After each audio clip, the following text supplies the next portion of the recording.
ये महत्वपूर्ण नहीं है कि आप क्या पढ़ते हैं, ये ज्यादा महत्वपूर्ण है कि आप क्या नहीं पढ़ते।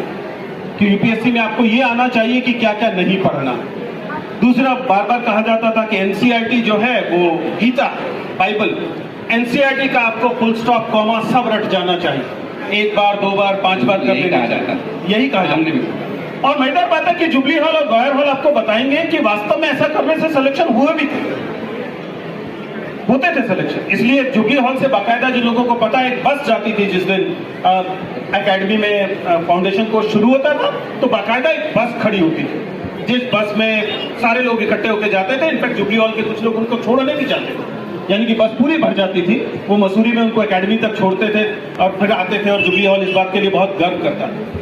जाके जुबली हॉल के बाहर खड़े होइए और पूछिए कि वो बस अब जाती है कि नहीं जाती। आपको पता लगेगा कि पूरे विश्वविद्यालय से, पूरे दिल्ली विश्वविद्यालय से अब इतने लोग नहीं जाते कि आप उनको एक बस में भर सकें। आईआईटी दिल्ली से हो सकता है जाते हैं, दिल्ली विश्वविद्यालय से नहीं जाते। इसका मतलब परीक्षा बदली।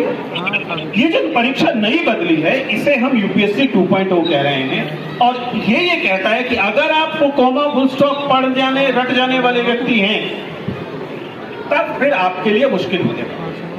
क्योंकि अब प्रीलिम्स भी क्लियर नहीं होगा फैक्ट इकट्ठे कर, क्योंकि आप एक सिंगल तरीके का फैक्ट आएंगे ना।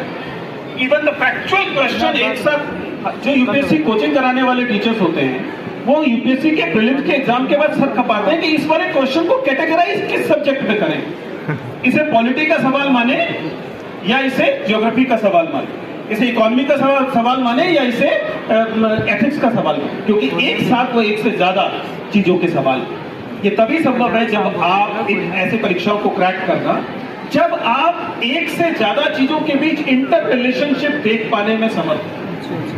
ये तब आता है जब आप, जो घोड़ा होता है, घोड़े के में आप जानते हैं कि वो ब्लाइंडर्स लगा रखे होते हैं।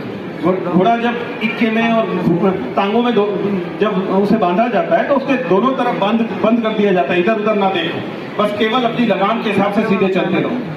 जो लोग ब्लाइंडर्स लगा के तैयारी करते हैं, अब की तैयारी उससे नहीं। अब जो इसका तरीका, वह तरीका यही है कि आपके अंदर विश्लेषण और तार्किक क्षमताएं ज्यादा होनी चाहिए।